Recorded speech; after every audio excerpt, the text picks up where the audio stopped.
Olá, o tema da palestra de hoje é a lei do amor. Quando a gente fala em lei do amor, aqui conforme os fundamentos teosóficos, não estamos falando de uma lei criada pela política, né? Uma prescrição de conduta, né? Mas de uma lei no sentido de lei da natureza, né? Algo necessário, né? Que se mostra como uma realidade necessária, né? Com fundamentos na natureza. E então, com base nos fundamentos teosóficos da realidade, preparei essa palestra de hoje. Então, lembrando, né, conforme muitos de vocês já conhecem, né, que nós temos uma ontologia, um modelo de realidade, um modelo do mundo, dentro das doutrinas teosóficas. E esse modelo, então, ele parte de um princípio uno que existe antes da manifestação do mundo, antes de um mundo ser mundo, antes de um mundo surgir, e ele subsiste durante a manifestação do mundo. Ele é um substrato da realidade, como se fosse um pó ou um barro, né, ou uma argila, que durante os períodos de repouso do universo ele está sem formas, né, como uma nuvem enorme de poeira, e então, de tempos em tempos, existe uma manifestação cíclica do universo, de um cosmos que se expressa como um conjunto de formas, como um sistema. Então, esse primeiro princípio nós chamamos de uma linguagem mais técnica de Parabrahma e Mula Prakriti, que significa espírito e matéria, mas não espírito como nós conhecemos no senso comum, há um espírito que desencarnou, não, um espírito com uma energia universal e a matéria, então, como raiz da matéria, como nós conhecemos, uma matéria sutil. Então, essa massa sem formas, né, chamamos espírito-matéria, é uma energia, né, e os mestres também chamam isso de espaço em movimento, né, esse espírito que subjaz e que existe antes da manifestação é um espaço dotado de movimento, de uma vibração, de uma pulsação, que faz mover, então, uma pré-matéria, uma raiz de matéria que é invisível aos nossos olhos, e nesse mover ele vai juntando, né, um monte de poeira, de átomos, e aí, então, o pensamento divino, que com base num conjunto de formas criadas em universos anteriores, conforme nós temos aqui um modelo de cosmogonia teosófica, o pensamento divino, ou então aquele ente que vai governar ou vai construir, né, um novo cosmos, né, um universo manifestado, ele vai pegar essa raiz da matéria, vai começar a aglomerar em formas, né? Então nós temos um universo que começa a surgir até se tornar um universo como nós conhecemos, um cosmos ordenado. Mas essa base do universo manifestado, ela continua existindo e subsistindo dentro, né, desse palco, desse cenário que é o mundo. E essa raiz, então, esse espírito matéria, ele pode ser conhecido até certo ponto, né, segundo os nossos instrutores, os Mahatmas, os instrutores da teosofia, até a raiz da matéria, que além dessa raiz da matéria, que é a matéria primordial, é impossível atingir, né, esse espírito, né, esse espaço dotado de movimento. Mas existe, então, essas teorias e essa especulação a respeito dele. Então, depois desse período, né, de manifestação, que é o Manvantara, né, nós temos esse período de repouso. Então, no Manvantara, então, existem essas formas, o mundo das formas, que se manifesta, então, num cosmos ordenado como uma diversidade de formas dentro de uma unidade sistêmica. E essa unidade sistêmica, então, é a unidade desse conjunto de energia, né, ainda não densa, que nós chamamos espírito-matéria, e nesse contexto da palestra de hoje, nós vamos chamar de amor. Então, quando nós ouvimos aquela frase bastante conhecida, Deus é amor, aqui nesse contexto não se trata de uma figura de retórica para criar uma impressão emotiva, para despertar os nossos sentimentos, mas se trata então de uma realidade, dentro assim, de um contexto de uma ontologia, uma teoria sobre os entes, as coisas que existem. Então, dentro dessas experiências que a gente vê dos adeptos e dos santos seres, essa experiência dessa energia una, ela é retratada como amor. Então, vou falar um pouco sobre isso, tá? Lembrando, então, que primeiro princípio é manifestada uma energia una e dentro, então, do mundo das formas, quando ele se manifesta, ele também é conhecível nas suas relações. E aí nós temos a atuação da inteligência ou mente que entende essas relações do mundo manifestado, dentro de uma ideia que entendemos como causa e efeito ou karma, mas anteriormente, a manifestação ou nessa subjacência da manifestação, nós temos esse momento, esse estado anterior, que é uno, que ele é sentido ou experimentado como amor. E aí eu vou explicar um pouco por quê. Então, aqui temos essa figura de uma energia una. E aí você pensa, um sol, que se expressa em múltiplos raios, Cada raio de sol, ele é uma unidade que ao mesmo tempo que tem uma expressão separada dos outros raios, ele é a mesma substância do sol uno. Então, eu representei aqui como uma lâmpada que manifesta individualmente uma energia que anima todas as outras lâmpadas ou todos os outros seres. Então, passamos para a estrutura setenária do ser humano, que é correspondente à estrutura setenária do cosmos. Então, nós sabemos que temos uma tríade superior, que é esse Atma, o sétimo princípio, que é o Espírito Universal, que é como se fosse aquele sol que anima todas as formas individualizadas.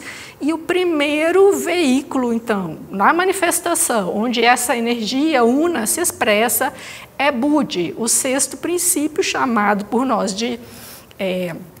também de intuição ou um coração espiritual, porque ele ele é a raiz dos sentimentos de amor e de compaixão, mas ele não se confunde, esse princípio, com o corpo astral, que é a sede das emoções inferiores e dos desejos. Então, a gente pode pegar essa estrutura setenária e comparar esse esquema da direita, que eu coloquei aqui, que é setenário, e esse esquema da esquerda, que são 6, que eu dividi em 6. Na verdade, são duas representações diferentes de uma mesma coisa. Então, nós temos aqui, nessa figura dos triângulos, o átmico, esse sétimo princípio relacionado ao corpo físico, ou o mundo físico. Por quê? Porque ele é a antítese do átmico, que é puro espírito ou pura luz, é o mais concreto. É a antítese, o oposto é o físico. Então, esse átmico, ele se reafirma na matéria, assim como a gente pensa uma pilha, uma bateria que tem um polo positivo e um negativo, essa estrutura setenária funciona como uma pilha, que tem esses dois polos opostos, físico e o átmico. E então, o búdico, essa intuição ou coração espiritual, o sexto princípio, ele repercute nesse conjunto de veículos do ser humano, encarnado, manifestado, no corpo astral, o corpo dos desejos. E é por isso que essas emoções esses sentimentos que nós chamamos de amor, eles estão relacionados a esse sentimento de amor no sentido espiritual superior, porque existe um reflexo, mas como não são os mesmos princípios, não são as mesmas coisas. E aí, como é que se diferencia isso?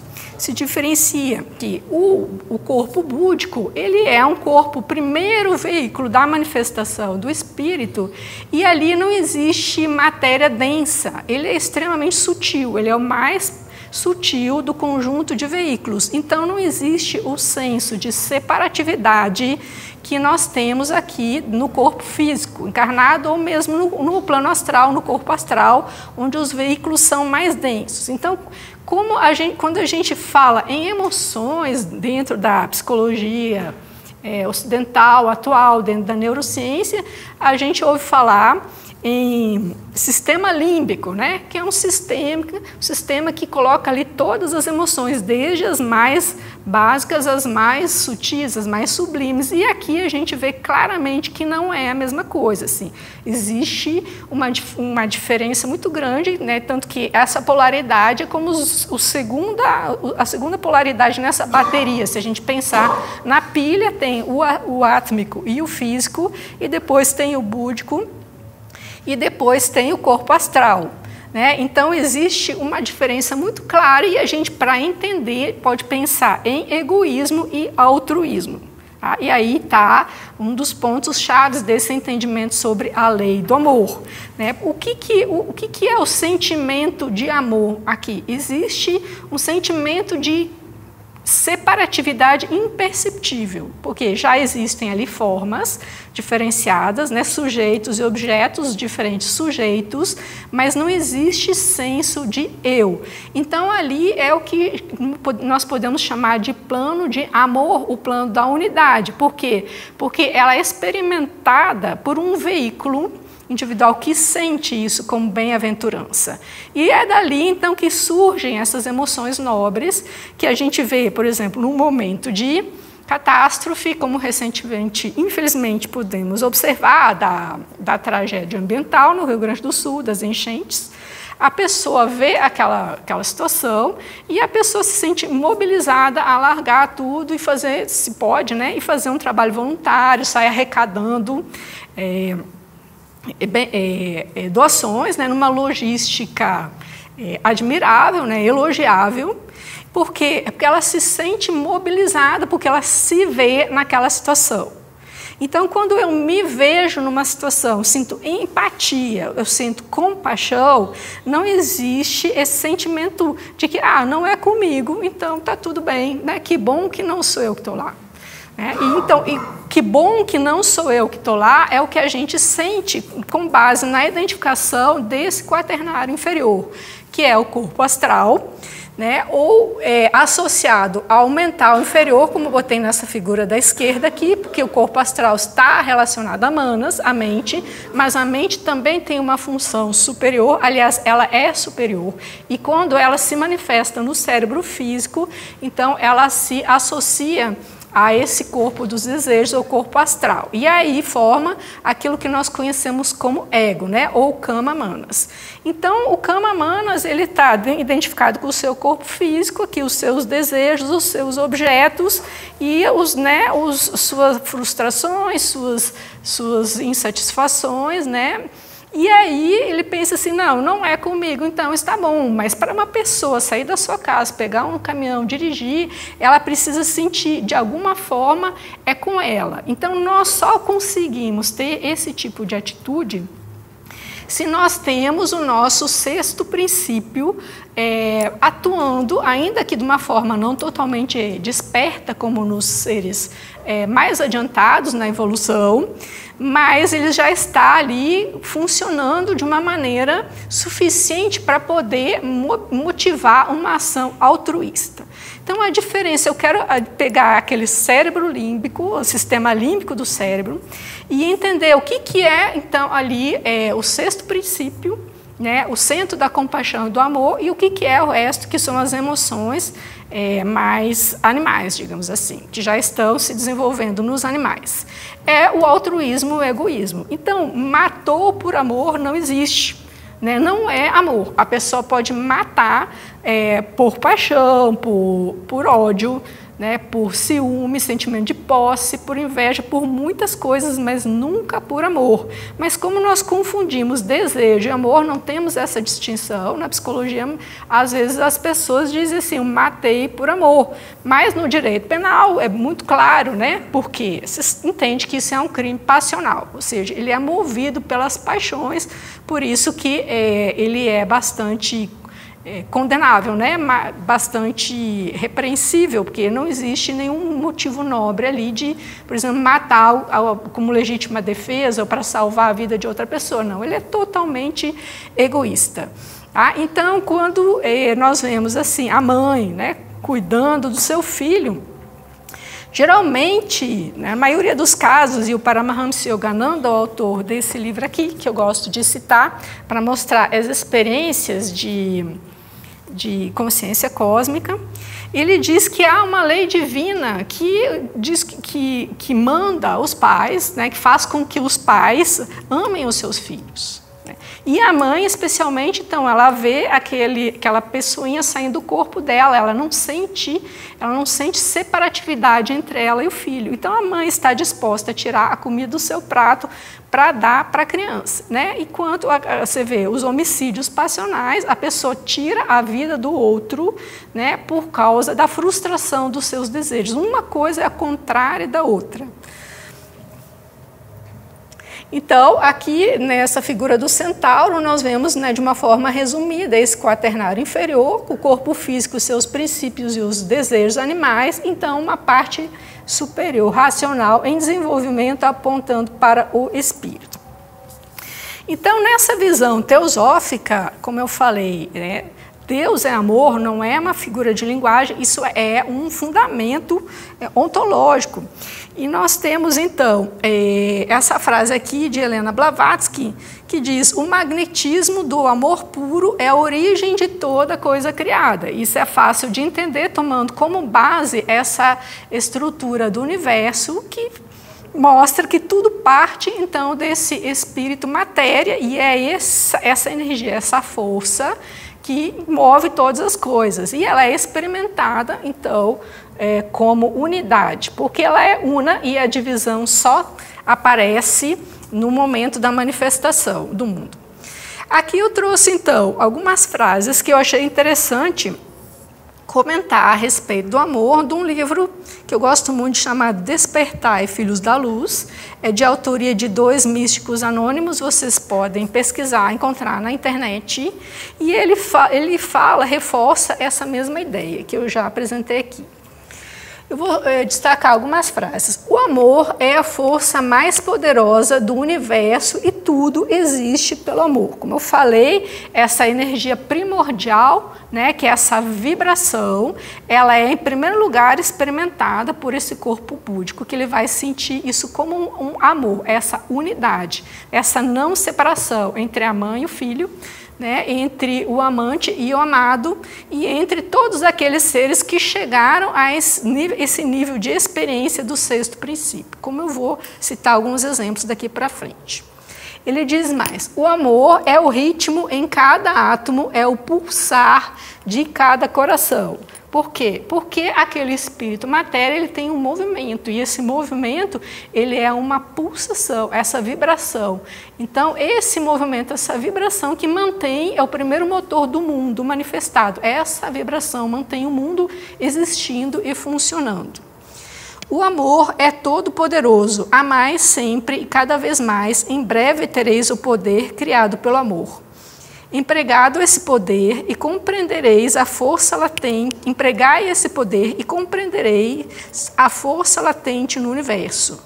O amor é divino em tudo, e quanto mais intenso for esse amor, mais a divindade manifestar-se-á em vós, e através de vós a outros atingirá. Não existe lei superior à do amor. Olha só, isso é interessante, porque eu coloquei naquele primeiro slide aquela ordem na manifestação cósmica.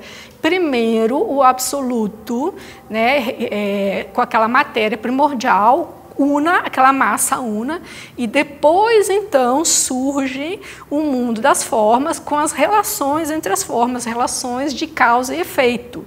Então, a lei do amor, que ele diz assim, é uma lei física, essa realidade, a gente pode pensar até na química, por exemplo, a lei de Lavoisier, na natureza nada se perde, nada se cria, tudo se transforma, é uma expressão de algo que é desse jeito, Então, isso é superior, a lei do amor é superior à lei do karma. Então, a unidade é anterior ao mundo manifestado e a lei do amor, ou a lei da unidade, ela é superior ou anterior à lei do karma, que é a lei da causalidade entre as diversas formas manifestadas. O amor é o poder que dirige o mundo. Tudo quanto é feito por sua causa tem atrás de si a lei universal. Não deveis confundir sentimentalismo com amor. Só existe amor quando há vontade de prestar auxílio. Essa frase tem a ver com essa ideia que eu expliquei da pessoa se mobilizar para fazer uma super logística para ajudar os irmãos que estão ali padecendo numa enchente, né, sair de casa e se sacrificar porque a pessoa não consegue ver aquilo sem sentir aquele sofrimento, ela tem empatia. E é interessante ver, e eu fiquei muito feliz em ver o comportamento, né, da população nessa catástrofe, diferentemente da pandemia, que a gente viu que muitas pessoas negaram, né, a pandemia e, como se diz, não estavam nem aí. Mas nessa enchente muita gente se mobilizou, né, porque não tinha assim, muito como negar aquilo que era visível. E eu lembro de ter visto uma pessoa dizendo assim, eu me sinto grato por poder ajudar. E aí isso reflete essas duas frases aqui, pulando aqui para a penúltima frase, onde há amor verdadeiro, não há lugar para demonstrações de reconhecimento, combinado com a vontade de prestar auxílio. A pessoa estava ali, ela não estava esperando alguém dizer, puxa, muito obrigado, você está me mandando donativos, né, me ajudando. A pessoa estava agradecendo por poder ajudar. Então, ali existe realmente amor, porque ela não estava pensando, né, no reconhecimento. E aí o que você vê, por exemplo, o exemplo da mãe, do filho, né, ou dos cônjuges, dos familiares, dos amigos, quando a pessoa vê o outro em dificuldade, ela não pensa assim, puxa, será que vai me agradecer? Ela quer ver o outro bem, ela quer ver a salvação do outro, porque ver a salvação do outro é o bem para ela. Então, não existe essa separação entre o eu e o outro no amor. E isso reflete aquela energia una que é a base, a nossa base, a base de todo o universo manifestado, inclusive dos indivíduos. Não deveis confundir sentimentalismo com o amor. Porque, como eu falei antes, coloquei naqueles dois triângulos em comparação, o sexto princípio, ele se reflete no quarto princípio. Por isso que a gente sente uma mistura de amor, muitas vezes com desejos, com paixões, né? Fica aquela mescla, porque existe essa repercussão, essa correspondência entre o sexto e o quarto. Mas quando não existe vontade de prestar auxílio, significa apenas que aquele sexto princípio mobilizou o quarto e ele teve uma expressão. E esse é o sentimentalismo. As pessoas ficam assim numa atividade emocional, às vezes choram, né, se sentem comovidas, mas fica só naquilo ali, fica só naquela expressão emocional. E aquela força da atividade do sexto princípio, ela não é suficiente para mobilizar uma ação, né, porque não existe ainda essa robustez do sexto princípio, né, essa atividade. Somente o amor pode vencer o mal. Amor é a palavra mágica que leva à liberdade, ao poder e à realização do vosso alto destino. Nada, senão o amor, permitirá vencer os obstáculos do caminho. A criação é impossível sem o poder do amor. E o homem deve buscar compreender que o amor é o único poder capaz de redimir o mundo e libertar a alma. Se o amor não existisse no mundo, como poderia o mundo progredir? Pelo amor veio o mundo à existência, pelo amor o mundo será redimido. Então, eu queria destacar, fazer um comentário sobre essa questão aqui. Quando eu fiz a comparação do primeiro plano de existência, que é sem forma, a unidade pura, e o segundo momento, então, aqui eu estou resumindo, não é só primeiro e segundo, é mais complexo que isso. Mas resumindo aqui, então, um segundo momento onde aparecem as formas. E aí existe, então, um movimento relativo, né? Umas formas em comparação às outras. Aí temos a lei do karma. Então, quando a gente fala na teosofia, assim, como Deus é amor e tem o karma, né? E o karma, a gente sabe que em planta colhe principalmente o sofrimento, né? Então, como é que esse amor, ou esse Deus que é amor, ele não resolve o problema das pessoas de tirar aquele sofrimento? Mas aí a gente tem que pensar nesse esquema evolutivo, né, que vai desenvolvendo, através desses choques do sofrimento, um aprendizado da alma, e aí ela vai se transformando de um inconsciente, depois um ignorante, e por fim num sábio, depois mais adiante um iluminado, depois um ser de alto nível, né, e isso ela vai aprendendo, né, com as consequências dos seus atos. E a gente vê, então, nas religiões é bem interessante, principalmente há muitos trabalhos que são feitos, né, com as pessoas que estão nesse estado de sofrimento, às vezes eles chamam de um estado de perdição espiritual, e a gente diz assim, a pessoa chegou no fundo do poço, errou tanto, chegou no fundo do poço. Aí no fundo do poço ela faz o quê? Ela clama por misericórdia. E essa frase então tem a ver com isso, né? Pelo amor o mundo será redimido, porque a pessoa estava até então cometendo uma série de erros, né, que a levou até o fundo do poço, e tudo já existia ali, o sol, né, as possibilidades de ter uma vida boa, e a pessoa não valorizou, né? Então, a misericórdia divina, ela sempre existe, o sol brilha todos os dias, está ali à disposição. Mas muitas vezes as pessoas não querem aquilo, porque elas estão tão fechadas na busca dos desejos, do seu quarto princípio, tão fechadas na ignorância, e elas não valorizam aquilo. E depois, quando elas caem no fundo do poço, elas pensam assim, puxa, eu perdi minha família, eu perdi minha saúde, eu perdi meu emprego, perdi tudo, que já tinha ali disponível, mas só quando ela perdeu, então ela pensa, meu Deus, me socorre. Então, esse momento é o momento da misericórdia. Porque não é porque tem um Deus que fez com que a pessoa chegasse nesse fundo do poço, mas ela precisou de chegar até lá para se redimir.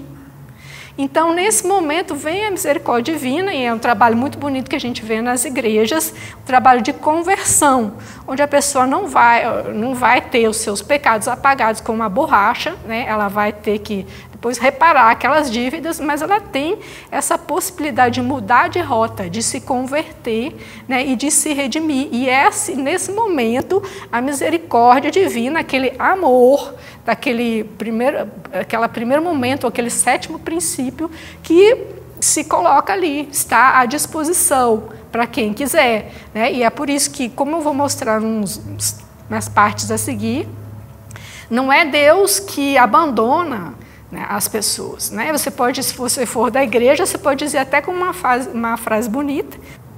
Então, nesse ponto aqui, nós chegamos num comentário de Helena Blavatsky na chave para a teosofia, exatamente sobre isso, sobre se desconectar de Deus ou se desconectar do Espírito.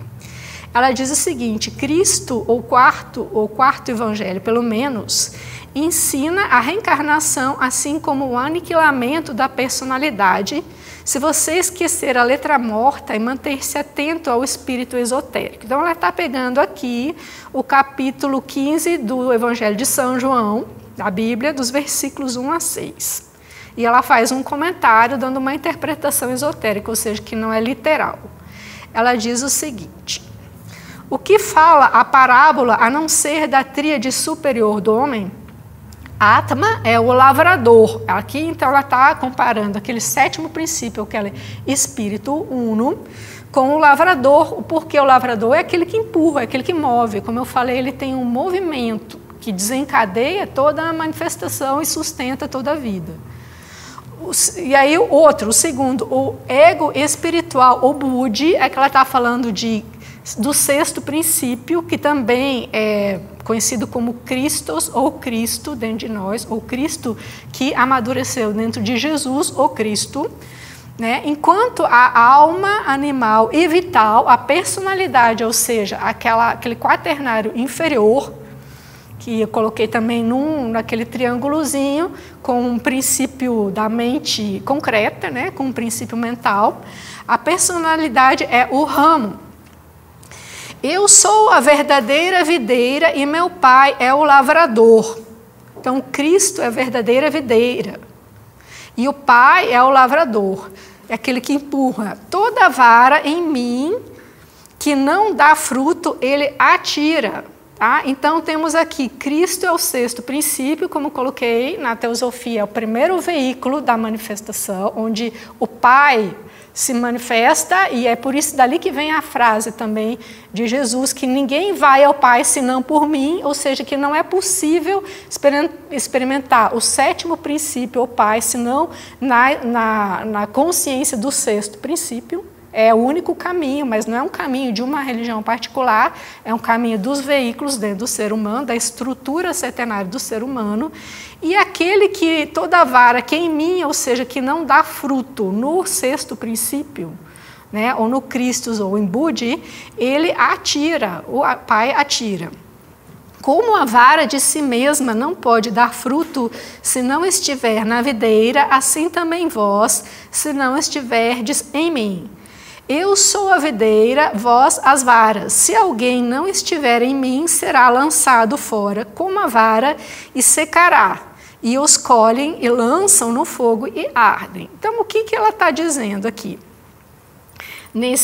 Nessa parte, nesse capítulo da chave para a teosofia, é que quando a personalidade, ou aquele quaternário inferior com, né, a chispa do quinto princípio, quando não tiver, aquilo que não tiver alicerçado, né, ou conectado ao sexto, depois de uma encarnação, é jogado fora. Então, aquela personalidade, ela é jogada fora, geralmente é jogada fora aquele bagaço de personalidade com os princípios inferiores, aquele material dos princípios inferiores, eles vão se dissolver ali no Kamaloka, que no cristianismo chama o purgatório, vai purgar aquele material inferior, e aquela essência benéfica de tudo que é de bom, de superior, de divino, de amor e do pensamento mais abstrato e puro, aquilo ali fica então retido nesse sexto princípio. Então, existe uma comunhão daquilo que é da essência do quinto, essência superior do quinto princípio, que se conecta ao sexto princípio, que é a videira, o Cristo.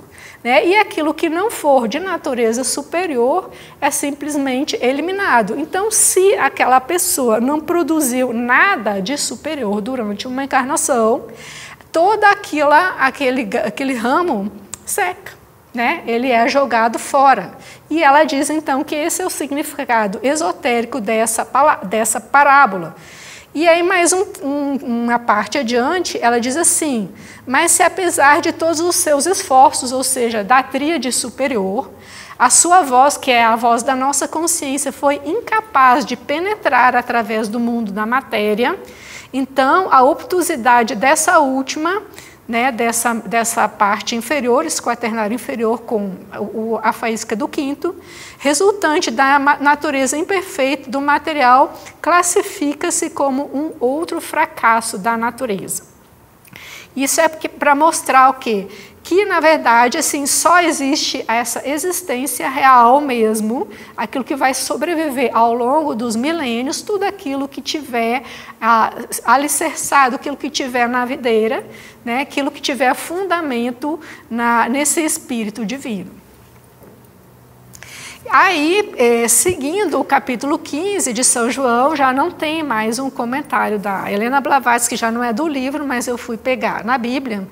Ele fala ali sobre o amor. Interessante isso, né? Porque vocês podem ter pensado assim, puxa, você começou uma palestra sobre a lei do amor, mas agora você está falando sobre a morte. O que tem a ver o amor com a morte, né? Com os estados do pós-mortem?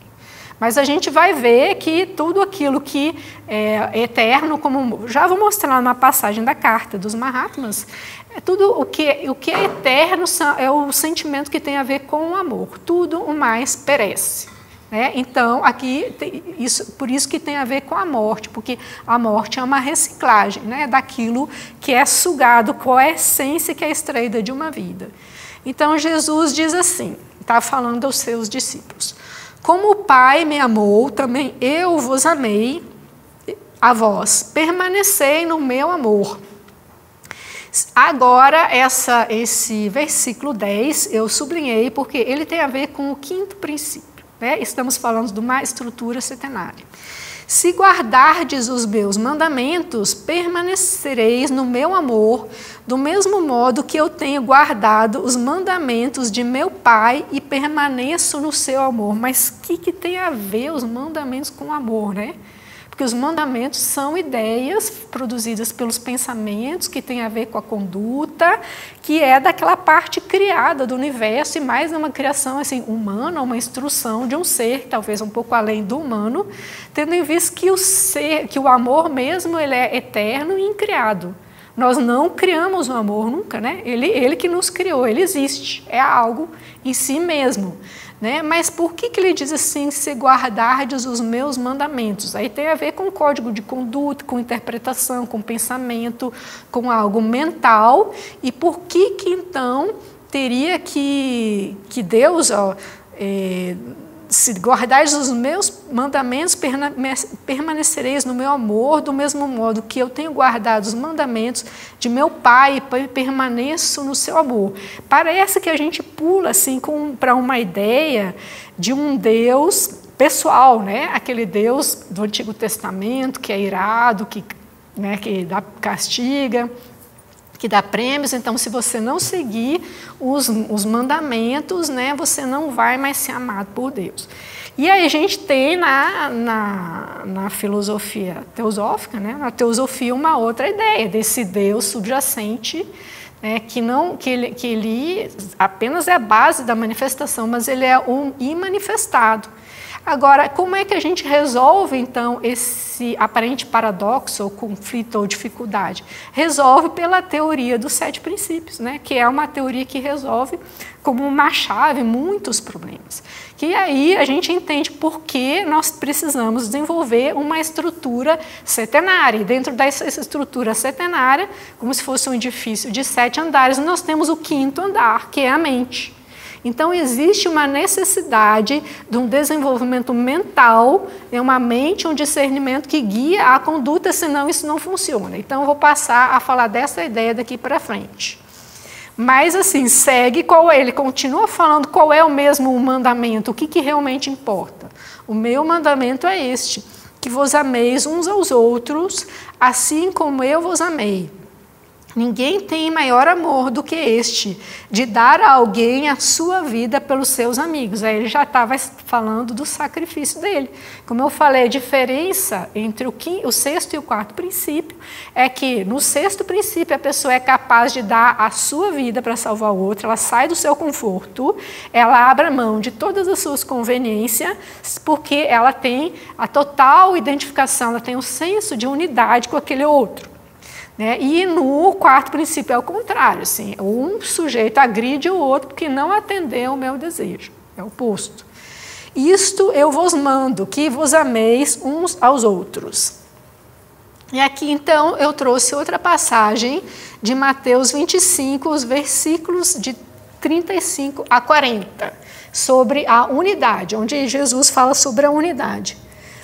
Porque tive fome e destes-me de comer, tive sede e destes-me de beber, era estrangeiro e hospedastes-me, estava nu e vestistes-me, adoeci e visitastes-me, estive na prisão e foste-me ver. Então os justos lhe responderão, dizendo, Senhor, quando tivemos com fome e te demos de comer, ou com sede e te demos de beber? E quando te vimos estrangeiro e te hospedamos, ou nu e te vestimos? E quando te vimos enfermo ou na prisão e fomos ver-te?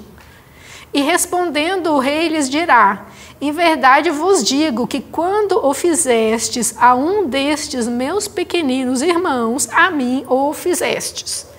Ele está falando então da unidade dele. Ele falou com o Pai e com todos criaturas manifestadas, né? Ele está se referindo, o Pai, àquele substrato uno. Então, qualquer uma das formas do universo manifestado é o Pai e é Ele, né? E Ele conhece isso através do sexto princípio, Ele, o Cristo. Em João 10:30, Jesus diz, eu e o Pai somos um. Então, ele já falou que ele é todos aqueles e, ao mesmo tempo, ele é um com o Pai. E em João 17, versículos 19 e 23, Jesus ora por todos os crentes. Aqui, mais uma vez, ele fala dos outros. Em favor deles eu me santifico para que também eles sejam santificados pela verdade. Aqui ele vai falar da possibilidade de todos terem essa experiência de unidade. Minha oração não é apenas por eles, rogo também por aqueles que crerão em mim por meio da mensagem deles, para que todos sejam um, olha só, para que todos sejam um, Pai, como tu estás em mim e eu em ti. Então ele sabe que o plano de evolução é que todos os seres individuais cheguem a esse estado de poder se perceberem como um com o Pai e um com todos os outros. Que eles também estejam em nós, para que o mundo creia que tu me enviaste. Dei-lhes a glória que me deste, para que eles sejam um, assim como nós somos um. Eu neles e tu em mim. Que eles sejam levados à plena unidade, para que o mundo saiba que tu me enviaste e os amaste como igualmente me amaste. Então, existe esse amor, esse substrato que é o Pai que está em todos. E todos, então, têm essa possibilidade de experimentar. Então, como um complemento a essa experiência de Jesus, eu trouxe, então, a mesma experiência de uma outra religião, seja do hinduísmo, que é de um yogi que eu costumo citar nas minhas palestras, porque ele tem uma experiência de êxtase ou de unidade muito bonita, escrita de uma maneira poética. Então, isso aí se compara e complementa essas declarações de Jesus. Então, nessa experiência de êxtase, que ele entra nesse estado de comunhão, ele diz assim, o meu corpo tornou-se imóvel como se tivesse raízes, o alento saiu de meus pulmões como se um imã enorme o extraísse. Instantaneamente, o espírito e a mente romperam com sua escravidão ao físico e jorraram de cada um de meus poros como luz perfurante e fluida. A carne parecia morta e, contudo, em minha intensa lucidez, eu percebia que nunca antes estivera tão plenamente vivo. Meu senso de identidade já não se achava confinado à estreiteza de um corpo, mas abarcava os átomos circundantes, ou seja, ele tirou o centro de identidade dele do corpo físico, dos limites do que eu sou isso aqui, a minha vida, minha identidade são os meus desejos, os meus pensamentos. Ele foi para esse nível superior da consciência.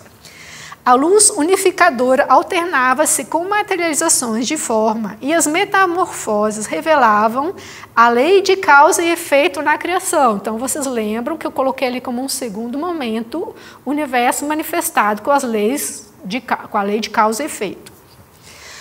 Uma alegria oceânica rebentava nas praias serenamente intermináveis de minha alma. Atingi a realização de que o Espírito de Deus é beatitude inesgotável. Seu corpo compreende incontáveis tecidos de luz. Agora vocês reparem que às vezes ele fala o Espírito de Deus, às vezes ele fala eu. Ou seja, ele não consegue diferenciar ali entre eu, que é ele, e o Espírito de Deus, e nem todo aquele universo. Um sentimento de glória crescente dentro de mim começou a envolver cidades, continentes, o planeta, os sistemas solares e as constelações, as tênues nebulosas e os universos flutuantes. O cosmo inteiro, suavemente luminoso, semelhante a uma cidade vista de alguma distância à noite, cintilava dentro da infinidade do meu ser. Então, acabou de falar que o Espírito de Deus é aquilo, mas logo em seguida falou que é o meu ser. Vou ler mais 2 linhas aqui para complementar, que também são importantes. Para além de seus contornos definidos, a luz ofuscante empalidecia ligeiramente nos confins mais longínquos. Ali eu via uma radiação branda, nunca diminuía. Eu me lembro de ter visto no volume 1 da Doutrina Secreta de Helena Blavatsky falando de uma radiação branca como a raiz da matéria. Interessante esse depoimento dele. Era indescritivelmente sutil. As figuras dos planetas constituíam-se de uma luz mais densa. Então, ele está falando que tem uma radiação, né, uma radiação branda, e os planetas, então, que têm formas, né, eles têm uma luz mais densa. Tudo é luz. Mas, quando se forma o corpo planetário, aquela luz é densificada. Né? Então, já se aglomeram outros átomos sutis que vão se densificar até chegar na matéria visível, que são os planetas visíveis. Os raios luminosos dispersavam-se oriundos de uma fonte perpétua, resplandecendo em galáxias transfiguradas com auras inefáveis. Vi repetidas vezes os fachos criadores condensarem-se em constelações e depois dissolverem-se em lençóis de transparente calma. Por reversão rítmica, cestilhões de mundos transformavam-se em brilho diáfano e, em seguida, o fogo se convertia em firmamento. Olha só, ele já é a segunda frase que ele fala a mesma coisa. Antes ele falou que a luz unificadora, que é esse espírito uno, alternava-se com materializações de formas. Então ele estava ali no sexto princípio, no sexto plano de manifestação, mas ali existe a proximidade do sétimo, que é a pura luz. Então ele via isso como uma alternância, né? Ele via às vezes só luz e daqui a pouco ele via as formas. E nessa frase ele diz a mesma coisa, ó, por reversão rítmica, numa pulsação, cestilhões de mundos transformavam-se em brilho diáfano e em seguida o fogo se convertia em firmamento. Então assim, era ao mesmo tempo uma luz, um fogo, um brilho e daqui a pouco era um firmamento, que era aquele cosmos, né? Agora pulamos então para uma passagem da Carta dos Mahatmas, e aí eu vou retomar aquele assunto que eu mencionei na passagem da Bíblia, porque que tem a ver o quinto princípio, né, com aquilo. Então o Mahatma Kustume fala na carta a Syned, esqueci de botar o número da carta aqui, mas está no volume 1, página 326, amor e ódio são os únicos sentimentos imortais, os únicos sobreviventes da destruição do Yedama, ou o mundo fenomênico. Então, assim, quando se dissolve o mundo fenomênico, né, o que sobra? Sobra o amor, ou então a contenção do amor. Por que o ódio, né, nessa escala, assim, dos tipos de amor até os tipos de reversão, por que o ódio é eterno? Porque ele é um bloqueio do amor. Ele é um obstáculo que você pega, por exemplo, a circulação sanguínea. Se eu amarrar uma corda aqui, o meu braço vai interromper a circulação, depois de um X tempo, o meu braço vai poder até gangrenar, né? Então, esse é o ódio. Por que o ódio? Porque a gente poderia pensar, eu fiquei pensando sobre isso, por que só o amor é eterno, mas por que ele diz o ódio? Porque exatamente o ódio é uma ferida nessa lei. E exatamente por ser uma ferida nesse sistema, ele precisa ser reparado. E é por isso que o ódio também vai para outras encarnações. Por isso se ensina, perdoem. Não é porque a pessoa vai ter o seu karma extinto. Ela vai ter que pagar aquele karma, né? O agressor vai ter que compensar, pagar pelo seu erro, mas o perdão, então, ele dissolve esse nó, né? Ele dissolve esse nó nessa circulação de energia, porque vejam, se é uma energia onipresente que faz o mundo mover, quando existe um ódio ali, existe um travamento daquela energia, então existe um mau funcionamento. Né? Daquela vibração, ela não flui naturalmente. E é por isso que o ódio precisa ser resolvido. Então, quando a gente morre, Depois dessa purgação dessas emoções inferiores, fica então o amor e o ódio. O amor, então, nesse estado de Devachan, que a gente chama, que é o céu, que depois que se dissolveu, o corpo físico e a morte física se dissolveu, a energia do corpo astral. Aí, então, se tiver material sublime desse sexto princípio, você entra nesse estado chamado Devachan, o céu. E aí, então, essa emoção de ódio fica ali esperando para ser resolvida do lado de fora, quando a pessoa reencarna, né, todas aquelas escândalos, aquelas vibrações acompanham e elas vão ter que ser resolvidas em algum momento. Então, ele fala o seguinte: imagine-se, então, no Devachan, que é o céu, nesse estado pós-mortem, né, onde as vibrações do sexto princípio ficam ali sendo processadas, né, poderia se dizer digeridas, não, metabolizadas, no sentido espiritual. Imagine-se, então, no Devachan com aqueles que você pode ter amado com tal amor imortal, ou seja, o sexto princípio, que é o amor verdadeiro, não os desejos, né? Com as cenas familiares feitas de sombras conectadas a eles, formando o pano de fundo e um perfeito vazio em relação a tudo mais que se relacione à sua vida interior, social, política e literária. Ou seja, tudo que a gente pensa assim, não, isso é o meu currículo, porque a minha posição da política.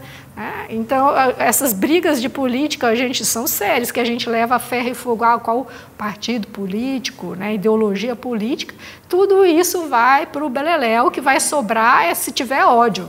Né? Se ficou o ódio ali na história da política, isso sim vai sobrar, né, para ser resolvido.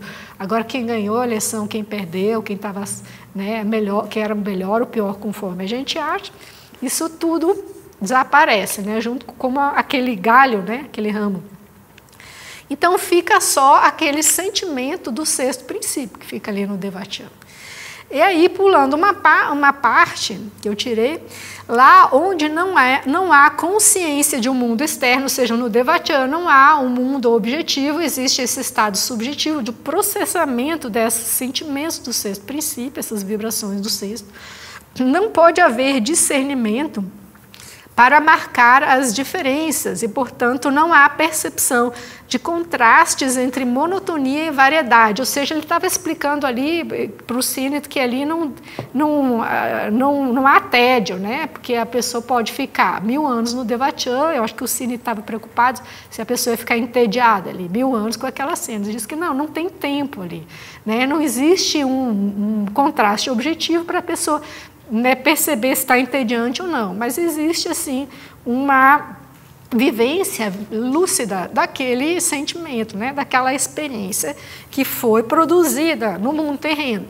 Agora, a parte que tem a ver com o quinto princípio aqui, ó, que eu sublinhei, nada fora daquele sentimento imortal de amor e atração simpática, cujas sementes são plantadas no quinto princípio. Ali está a chave da história, né? Porque as sementes do amor são plantadas no quinto princípio, e aí isso responde àquela passagem ali da Bíblia de que Jesus diz assim: eu sigo os mandamentos do meu Pai. Né? Siga os meus mandamentos, eu sigo os mandamentos. Porque ali ele diz assim, dá para entender claramente que a gente planta o amor na mente. Tá? Então, nas atitudes, nos pensamentos, a gente planta o amor. Isso aí parece difícil de entender. Mas ele explica, ó, cujas plantas florescem exuberantemente no quarto princípio. Claro, a pessoa sente aquele amor, ela tem uma série de emoções em cadeias, né, provocadas por aquele sexto, como eu falei. O sexto princípio, ele está relacionado ao quarto. Então, aquele amor, ele produz assim, uma série de manifestações emocionais, emotivas. Isso que ele chama de florescer exuberantemente no quarto e ao redor dele, ou seja, nesse mundo material, né? No mundo físico, mas cujas raízes devem penetrar profundamente no sexto princípio. Então, nós plantamos o amor no quinto princípio, nas nossas atitudes mentais, nas nossas condutas, né? Nas nossas ações, para que ele, então, floresça e fixe as suas raízes no sexto. Lembre da história da videira, né? Aquilo se fixa ali no Cristo, no sexto princípio, na videira. E é exatamente por isso, então, que existem os mandamentos, porque os mandamentos, as ações, os pensamentos, eles não podem criar o amor, porque o amor é incriado, ele é o espírito, mas eles servem de amálgama ou de base para a manifestação do amor nessa estrutura setenária. Entende? Então, no prédio de 7 andares, entre o quarto e o sexto andar tem que ter o quinto. E esse quinto, então, é que o princípio da responsabilidade, ele tem que ser capaz de visualizar a sua ação e entender os resultados produzidos por essa ação. E é por isso que a lei do amor está ligada à lei do karma.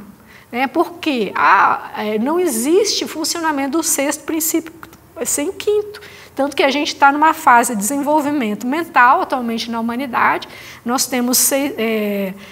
estamos desenvolvendo mais fortemente o quinto princípio, temos o sexto princípio já funcionando de uma maneira ainda sutil.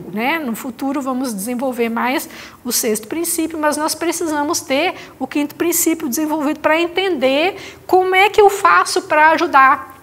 E o que causa mal? Então, se eu não tenho mentalmente o entendimento de que se eu agir de tal maneira eu vou causar mal e destruir, esse amor ele não tem via de expressão. Ele pode ser só um sentimentalismo ou pode ser algo, um sentimento que não tem função se ele não está conectado à mente. Então, pode ser, por exemplo, uma pessoa muito boazinha, bem intencionada, que não tem entendimento, ela não sabe que, se ela serrar, por exemplo, uma pilastra de um edifício, porque está incomodando ali na garagem, ela vai fazer com que o edifício caia e vai matar um monte de gente. Vai matar um monte de gente ali por ignorância. Ela não quis matar, porque tinha um bom coração, mas por negligência, imprudência ou imperícia, não teve a humildade ou desconfiômetro suficiente para saber que ela não entende engenharia, ela não é capaz de decidir qual parte que vou quebrar, vou quebrar essa pilastra, e ela não sabe e acaba matando um monte de gente. Então, por isso, esse desenvolvimento do quinto princípio, para que, então, esse amor encontre esse espaço no mundo da manifestação, para que ele se convirta em ações benéficas, em realmente auxílio. Como disse aquele dos 2 irmãos, texto dos 2 irmãos, só existe amor onde existe vontade de prestar auxílio. Agora, se eu não sei, se eu não tenho entendimento, o discernimento para saber o que vai ajudar em cada situação, então aquele amor não tem via de expressão. E é por isso, então, que eu entendi, dentro dessa lógica e dessa explicação do Mahatma Gutumi, combinado ali com o texto, com o ensinamento de Jesus, então nós precisamos seguir os mandamentos para nos transformarmos em árvores com galhos abertos para que as aves do céu pousam em nossos galhos. E aí, por isso que eu também encerro aqui com uma afirmação da Blavatsky, que diz assim, que quando o ego, a alma, desce para uma nova encarnação, ela traz todos os seus skandhas das encarnações anteriores. E relembrando, então, como falou Yogananda, da lei divina de que os pais amem os seus filhos, uma maneira de redimir o mundo é esse amor que se tem às crianças pequenas, porque a pessoa pode vir de uma outra encarnação cheia de dívidas, cheia de pecado, ela encontra nessa nova encarnação já o primeiro ambiente de amor. Então, antes de descer todos aqueles samskaras das vidas anteriores, ela é um bebezinho e ela grava no seu cérebro novo aquelas experiências de amor dos pais. E aí, quando aqueles samskaras baixam, aquelas comportamentos, tendências de hostilidade, de agressão, ela vai ter sempre uma base amorosa, de contraste, para poder se reformar. Eu lembro dos casos assim de polícia, que muitas vezes a polícia, os negociadores chamam a mãe do sequestrador para ajudar ali na negociação, e às vezes funciona. Por quê? porque aquela presença da mãe, ela remete àquelas memórias infantis primeiras de afetividade, de amorosidade, e isso toca o quê? Cutuca lá no princípio búdico, que muitas vezes está atrofiado por todo aquele entulho dos samskaras, das experiências, karmas, né, que o karma colocou, né, que nasceu em condições difíceis, né? E aí trouxe aquelas tendências negativas, mas existe aquele amor da mãe que está impresso lá naquele cérebro, que é capaz de tocar aquele princípio e fazer ele se converter, reverter, né? Por isso aquela frase, só por amor que o mundo será redimido, né? Mas nós devemos, então, trabalhar por essa redenção. Então, ficamos por aqui. Muito obrigada e até a próxima.